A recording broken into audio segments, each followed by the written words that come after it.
de la parte dinámica de traslación. En esta nos comprende, como dice, en qué consiste la dinámica del movimiento circular uniforme, el péndulo cónico y hablar un poco acerca de pistas con peralte y sin peralte.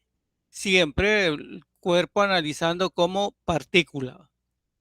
Es imprescindible que para esto ya tengamos al menos un dominio de las leyes de Newton, porque siempre estaremos aplicando, como dicen, los vectores a las diferentes situaciones. Entonces, comenzando con la dinámica del movimiento circular uniforme, ya ustedes deben de recordar que el movimiento circular uniforme se caracteriza porque recorre, como dicen, arcos iguales en tiempos iguales. Podemos decir que la partícula se mueve con rapidez constante. Tiene una velocidad tangencial que va, como dicen, tangente a la trayectoria, está constantemente cambiando de dirección y además experimenta, como dicen, una aceleración. Esa es la aceleración centrípeta o aceleración normal o también conocida como aceleración radial. Además, aquí se puede observar la rueda, antiguamente le llamaban rueda voladora, en el cual las personas experimentan un movimiento circular. Entonces, debido a que tiene una aceleración, por lo tanto esa partícula va a experimentar, como dicen, una fuerza neta.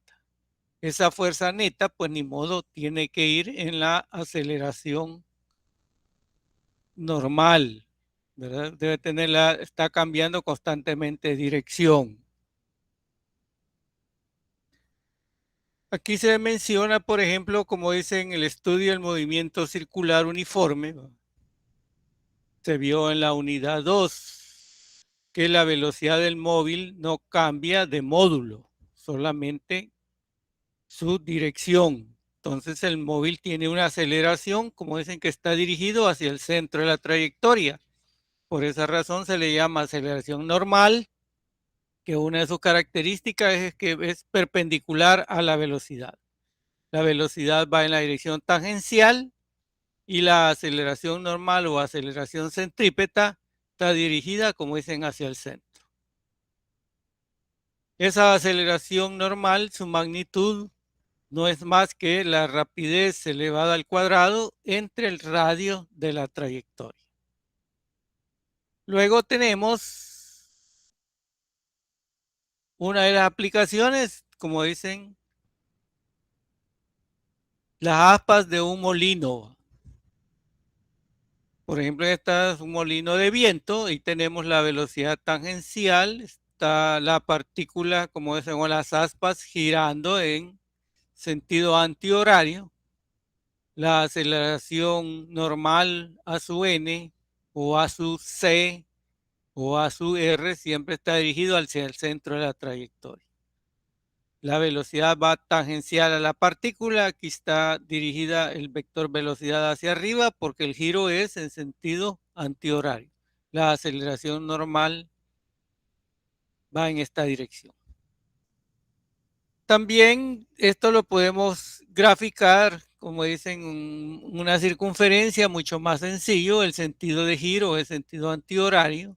Aquí tienen una partícula de masa m, ¿verdad?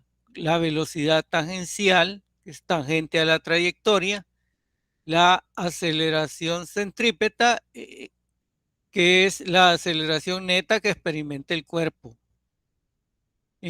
Como esta es la dirección de la aceleración, por lo tanto va a experimentar una fuerza centrípeta o fuerza radial. Entonces esa fuerza neta en el movimiento circular uniforme cumple que el producto de la masa por la aceleración centrípeta. Y donde la aceleración centrípeta es b la rapidez elevada al cuadrado entre el radio de la trayectoria. Aquí se puede observar el radio, como dice, representado por la letra R. La resultante, como les mencionaba, de esa fuerza F que actúan sobre un cuerpo que describe un movimiento circular uniforme es igual al producto de la masa, que es una cantidad escalar, que sería la masa de la partícula, por la aceleración normal o aceleración centrípeta. Recordando que las aceleraciones se miden en unidades de metros sobre segundo al cuadrado. Entonces, la fuerza neta actuando en el movimiento circular uniforme es el producto de la masa por la rapidez al cuadrado entre el radio y la trayectoria. En este movimiento circular uniforme se tiene que, como la rapidez es constante, no existe fuerza tangencial, o sea, en la dirección de la velocidad. Entonces esa fuerza tangencial es cero, debido a que el movimiento circular, como les menciono, es con rapidez constante. Otra de esto es en la dinámica del movimiento circular uniforme. Dentro de ello vamos a ver a continuación el péndulo cónico. Aquí tenemos una ilustración en el cual es una cuerda inextensible, ¿verdad? La partícula está de masa m. Entonces este péndulo cónico aquí está sobre una superficie horizontal. Pues ni modo, va a existir, como dicen, una fuerza neta que va a ir en la dirección radial. La figura, como dicen, que describe es un péndulo cónico. Al estar girando, como lo vamos a ver, como dicen a continuación, que tenemos una cuerda que es inextensible. Ahí está la dirección de la tensión. Recordemos que en la cuerda siempre las cuerdas están a tensión. Está actuando el peso del cuerpo que va hacia abajo, la masa de la partícula mg, la tensión de la cuerda, y además tenemos la longitud de la cuerda, y aquí tenemos el ángulo θ, que va a depender de la rapidez con que esté girando, jóvenes. Y aquí también está la altura, ¿verdad? Al menos la altura, el radio de la trayectoria y la longitud de cuerda nos pueden servir como referencia, por ejemplo, ya sea para determinar el ángulo θ, determinar la tensión de la cuerda, también podría determinar la velocidad con la cual está girando. Con respecto al péndulo cónico, como dicen, no es más que está constituido por un cuerpo pesado de pequeñas dimensiones, ¿verdad? Es decir, siempre lo vamos a considerar como partícula. O sea, es puntual idealmente, suspendido de un punto fijo mediante un hilo inextensible. Entonces aquí también vamos a suponer que el hilo no se deforma, ¿verdad? O la cuerda que esté, ¿verdad? Y que la masa es despreciable. Su construcción es la misma que la de un péndulo simple. Pero a diferencia de este, el péndulo cónico no oscila, sino que gira alrededor de un plano. Podemos tenerlo un plano horizontal, puede estar en un plano también vertical, sino que la masa pendular describe una trayectoria circular en un plano horizontal.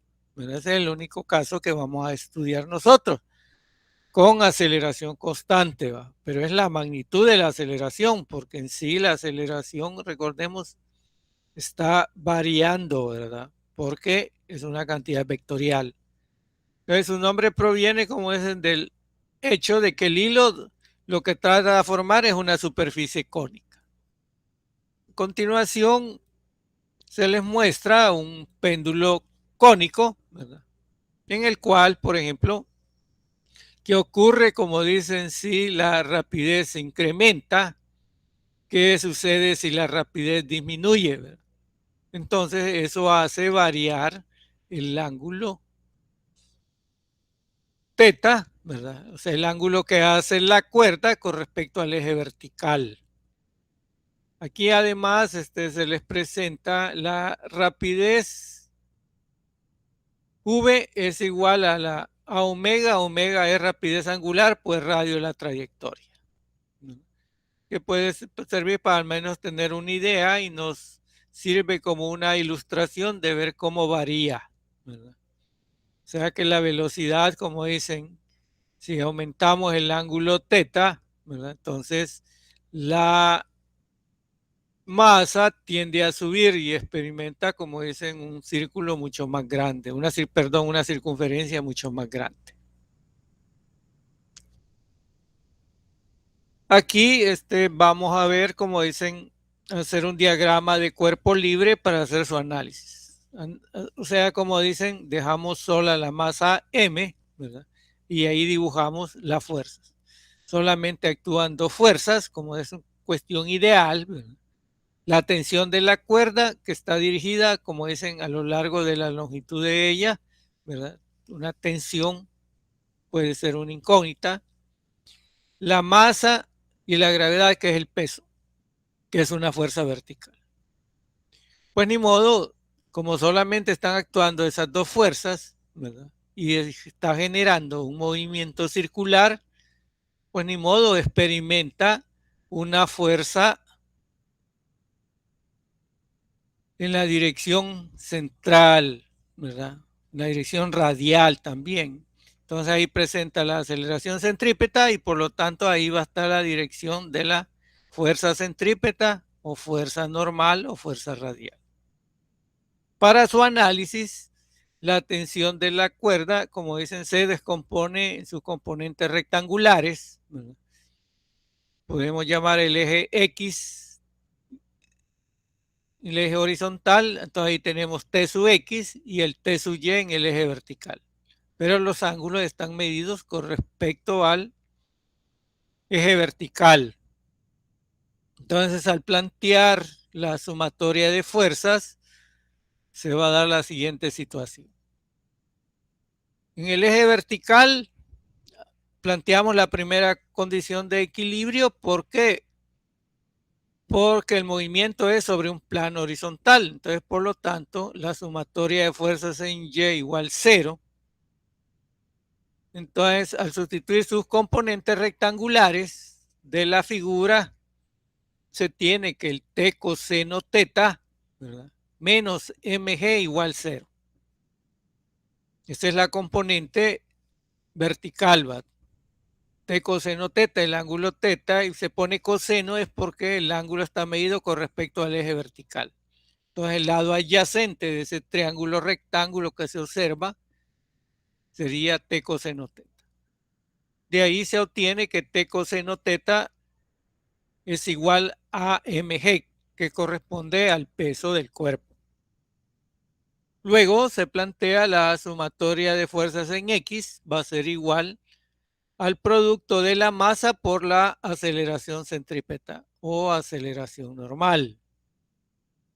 Entonces, la fuerza en X es T seno teta, ¿verdad? ¿Por qué? Porque es el ángulo teta es medido con respecto al eje vertical. Entonces nos queda la masa por la rapidez al cuadrado entre radio, porque la rapidez al cuadrado entre radio, eso corresponde a la aceleración centrípeta o aceleración normal. Luego procedemos a dividir, como dicen, la ecuación 2, que es esta ecuación, entre la ecuación 1. Al dividirlas, nos queda T seno teta entre T coseno teta, ¿verdad? Entonces, seno teta sobre coseno teta es una razón de funciones trigonométricas que nos da tangente teta. Entonces nos queda T tangente teta igual a masa por la velocidad al cuadrado entre radio, ¿verdad? Y como la sumatoria de fuerzas en X, masa por aceleración. De ahí se despeja, ¿verdad? Y se obtiene que la tangente de teta nos queda b cuadrado entre rg. A la hora de simplificar, ¿verdad? Entonces, si despejamos, la rapidez con la cual está girando no es más que la raíz cuadrada del radio por la aceleración de la gravedad por el tangente del ángulo teta. O sea, con esta fórmula podemos conocer la rapidez con que está girando el péndulo cónico. Esta es una manera, ¿verdad?, para calcular su rapidez. Acuérdense que la rapidez es constante. Entonces aquí tenemos un ejercicio de la aplicación del péndulo cónico. Menciona que dice, considere un péndulo cónico con una plomada de 80.0 kilogramos, ¿verdad?, un alambre de 10 metros de largo. 10 metros de largo sería la longitud de esta cuerda, ¿verdad?, formando un ángulo de 5 grados con la vertical, o sea, el ángulo de 5 grados. Determine las componentes horizontal y vertical de la fuerza ejercida por el alambre en el péndulo. Y en el literal B nos piden la aceleración radial de la plomada. Entonces, lo primero que se hace, pues ni modo, es un diagrama de cuerpo libre donde dibujamos, como dicen, las fuerzas que están actuando, ¿verdad? Aquí tenemos, como dicen, la longitud de la cuerda. A lo largo de la cuerda va la tensión del alambre, ¿verdad?, su peso mg, y calculamos sus componentes. Si observamos, esta tiene dos componentes, T sub x a lo largo de la dirección radial, o también podemos llamarle sumatoria de fuerzas en la dirección radial, y T sub y. Entonces la componente T sub y es igual a mg. ¿Por qué? Porque el movimiento solo es a lo largo del plano. Entonces sumatoria de fuerzas en y igual 0, y se obtiene que T sub y es igual el producto de la masa de la plomada por la gravedad. La gravedad es 9.8 metros sobre segundo cuadrado. Del producto de 80 por 9.8 encontramos que T sub y son 784 newton. Ahora, la componente de la tensión de la cuerda en la dirección radial, o le hemos llamado el eje X, es T seno teta. Entonces Tx igual T seno teta.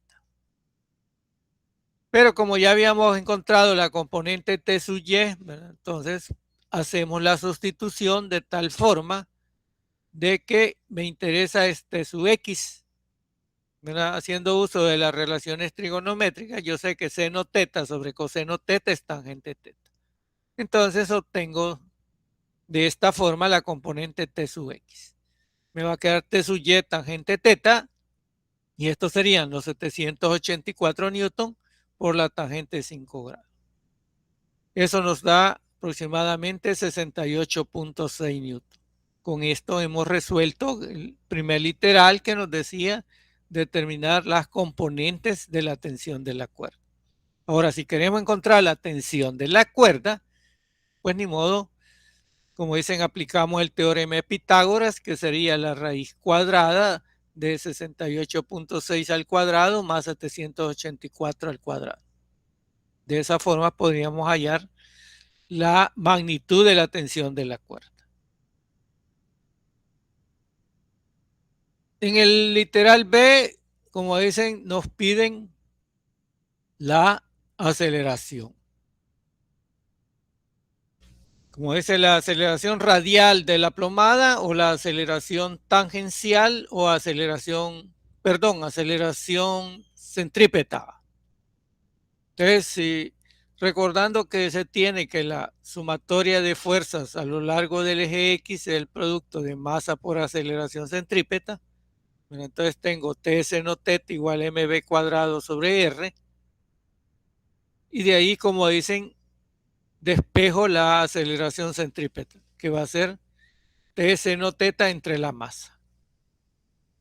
Entonces ya obtuve que es la componente, como dicen, horizontal, es 68.6 entre la masa, que son los 80 kilogramos. Al efectuar esa división obtengo un valor de 0.857 metros sobre segundo al cuadrado. Y de esa forma logramos como calcular, como dicen, la aceleración centrípeta o aceleración radial. Son sinónimos que hay que tener muy en cuenta, ¿verdad?, para, como dicen, a la hora de estudiar los problemas que se nos presentan. Entonces, esta es una de las aplicaciones de la dinámica del movimiento circular.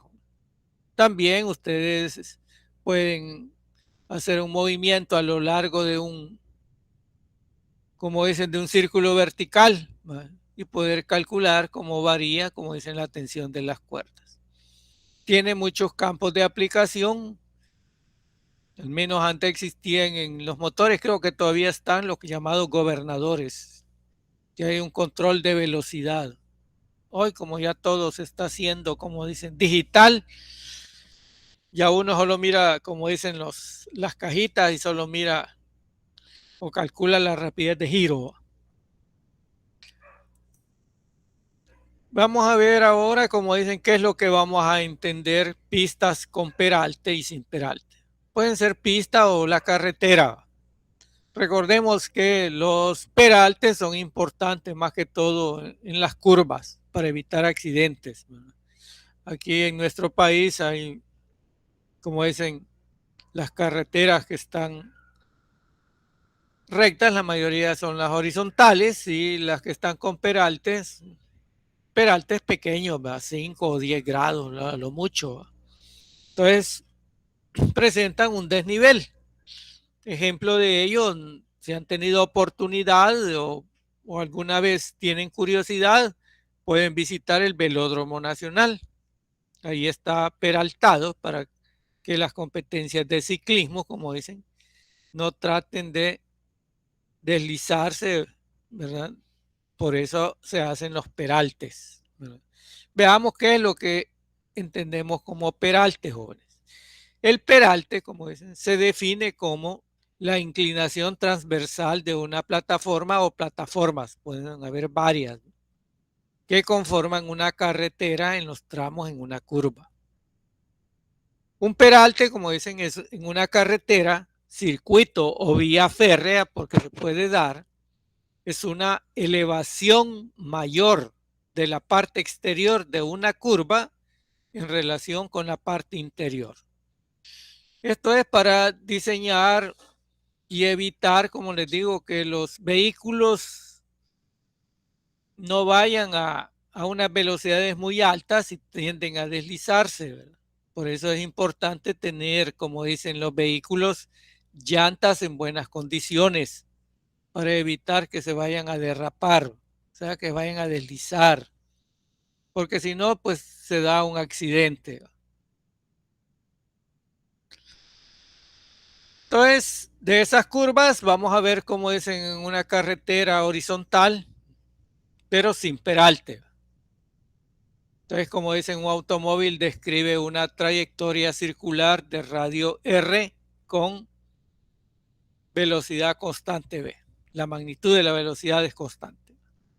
Entonces, para un observador inercial situado fuera del vehículo, las fuerzas que actúan sobre el móvil son el peso, que está dirigido, como dicen, hacia el centro de la Tierra, la reacción de la carretera, que es la fuerza normal, que es perpendicular, como dicen, a la superficie de contacto, y también la fuerza de rozamiento.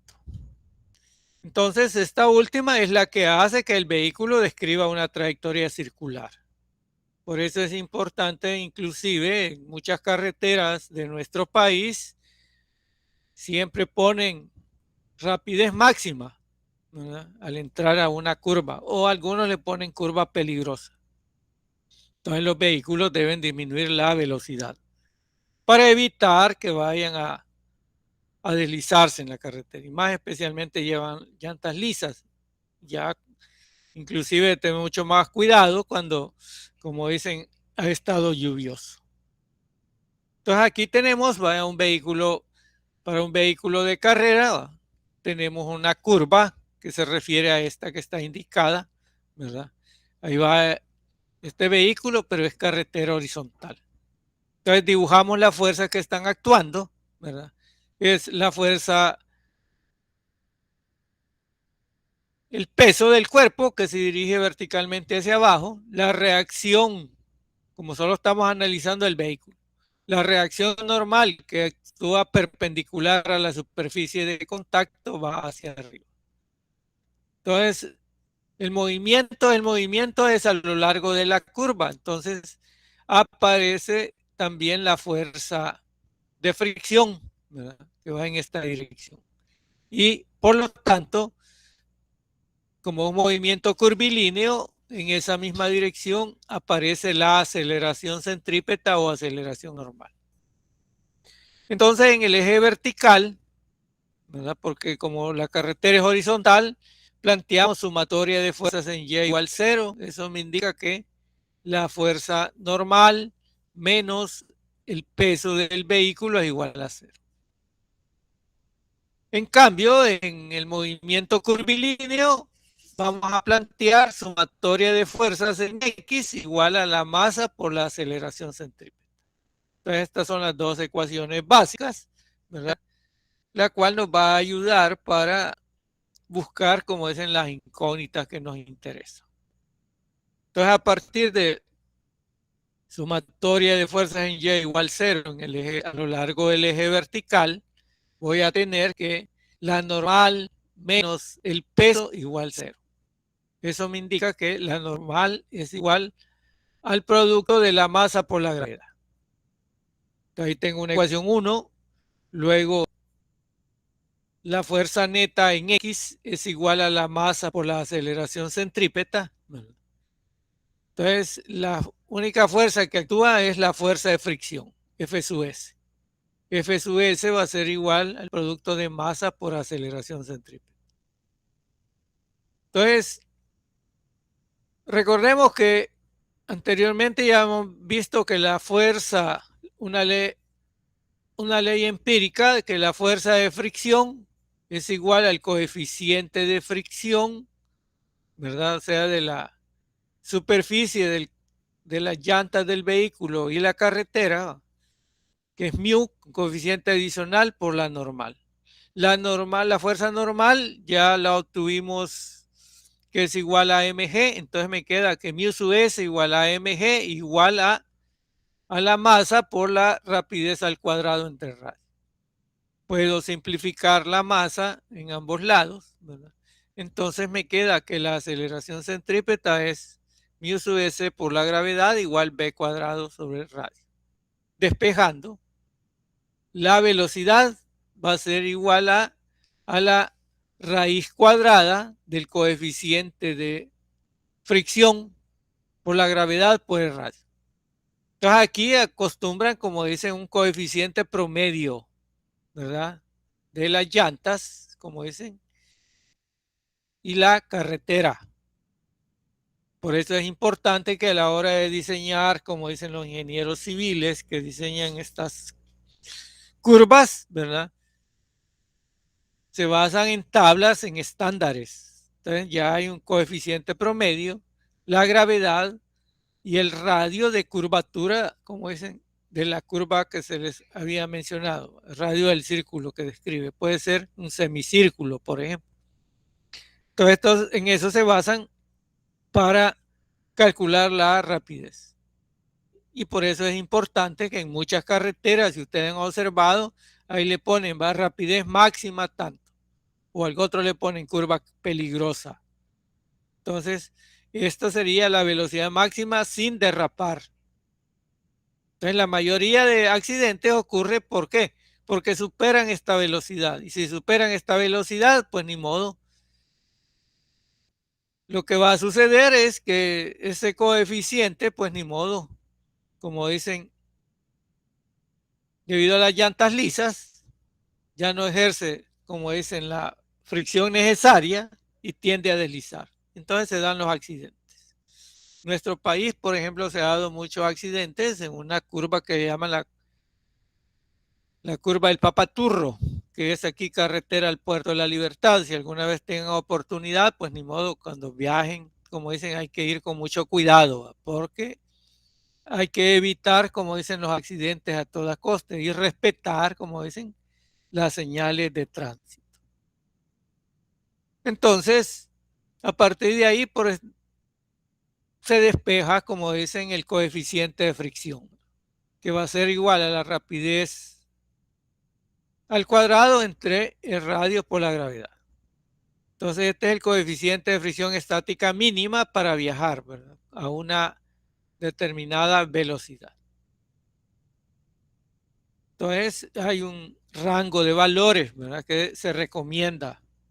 Pues entonces así es el análisis, como les mencionaba, para curvas sin peralte. A continuación vamos a ver aquí con peralte. Con peralte, ¿eso qué quiere decir? Pues ni modo que ya hay una inclinación, ¿verdad? Entonces siempre considerando sin fricción, que es como dicen el ejemplo más simple. Planteo la sumatoria de fuerzas en Y igual 0, ¿verdad?, porque el movimiento a lo largo es circular. Y la otra ecuación es la sumatoria de la fuerza neta, el producto de la masa por la aceleración centrípeta o aceleración normal. Pero ¿qué ocurre? Pues ni modo, en una curva, la reacción normal, como existe en peralte, ¿verdad?, hay un ángulo de inclinación, el ángulo de inclinación es este ángulo teta, ¿verdad? Este ángulo teta es igual que este ángulo teta. ¿Por qué? Por tener sus lados respectivamente perpendiculares. Entonces, teta es el ángulo de peralte, ¿verdad?, o sea, es el ángulo de inclinación, como dicen, que tiene la carretera. Entonces, la fuerza normal va perpendicular, como dicen, la reacción que le hace la Tierra al vehículo. Entonces, va en esta dirección, tiene un ángulo de inclinación, ¿verdad?, y la fuerza centrípeta va en la dirección del eje X, porque describe una trayectoria circular. Entonces, al plantear las ecuaciones, se tiene lo siguiente. La sumatoria de fuerzas en Y igual a 0. Entonces tengo la normal coseno teta. Recordemos que teta es el ángulo medido con respecto al eje vertical. Menos mg, que es el peso del cuerpo, igual 0. De ahí llego a que n coseno teta igual mg. La fuerza normal es mg entre coseno teta. Esta es una ecuación A. Luego tenemos el movimiento horizontal. La fuerza a lo largo del eje X es igual a la masa por la aceleración centrípeta. En X es n seno teta igual a la masa por la rapidez al cuadrado entre el radio y la trayectoria. Si combinamos, como dicen, con la ecuación A, ¿verdad?, entonces vamos a llegar que mg seno teta entre coseno teta igual a mb cuadrado entre r. La masa está en ambos lados y llego a que g tangente teta, ¿verdad?, porque seno teta sobre coseno teta es tangente teta, es igual a la rapidez al cuadrado entre el radio y la trayectoria. Entonces aquí podemos ver que b cuadrado entre el radio y la trayectoria es aceleración centrípeta. Entonces la aceleración centrípeta es la aceleración de la gravedad por el tangente del ángulo de peralte. Luego podemos plantear que la tangente de teta es la velocidad al cuadrado entre el radio y la trayectoria y la gravedad, y de ahí despejo la velocidad. O sea, la velocidad, como les digo, sin que no haya fuerza de rozamiento. Si aparecen, como dicen, coeficientes de rozamiento, pues ni modo. Hay que tomarlo en cuenta y ya la expresión cambia. Entonces, la velocidad, como dicen, sin que se deslicen las llantas, va a ser la raíz cuadrada de la gravedad, pues radio del círculo por la tangente del ángulo.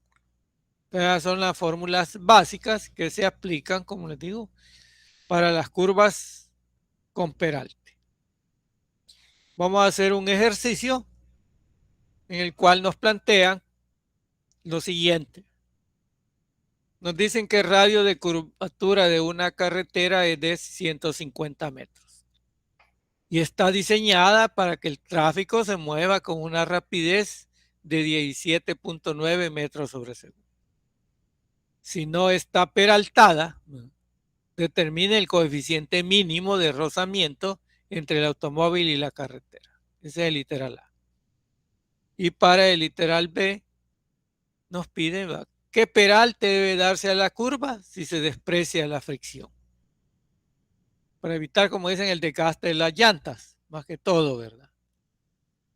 Entonces, en el literal A, como dicen, si no está peraltada, determine el coeficiente mínimo de rozamiento entre el automóvil y la carretera. El radio son 150 metros, la rapidez 17.9 metros sobre segundo. Y si, como observamos anteriormente en las fórmulas, mu sub s es b cuadrado entre rg. Por lo tanto, el coeficiente de rozamiento va a ser igual a 17.9 al cuadrado entre 150 por 9.8. Eso aproximadamente nos da 0.22. Recordemos que el coeficiente de rozamiento estático es un número adimensional, no tiene unidades. Entonces, ese es el coeficiente mínimo para que no, como dicen, vaya a pasar de forma tranquila por esa pista y no tenga problemas, o sea, por esa carretera. Luego en el literal B nos dice, ¿qué peralte debe darse a la curva si se desprecia la fricción? Entonces, habíamos visto para curvas peraltadas, tenemos que tangente teta es igual a b cuadrado entre rg y teta es tangente a la menos 1 de b cuadrado entre rg y este lo determinamos anteriormente, que no es más que el mu sub s, ¿verdad? O sea, arco cuya tangente es 0.22. Y con eso obtenemos un valor de 12.4 grados. Entonces el peralte, como digo, que debe llevar la carretera. Con esto, jóvenes, estaríamos finalizando la unidad 3, esperando de que hayan comprendido bien los contenidos. Nos veríamos con la próxima semana con la unidad 4.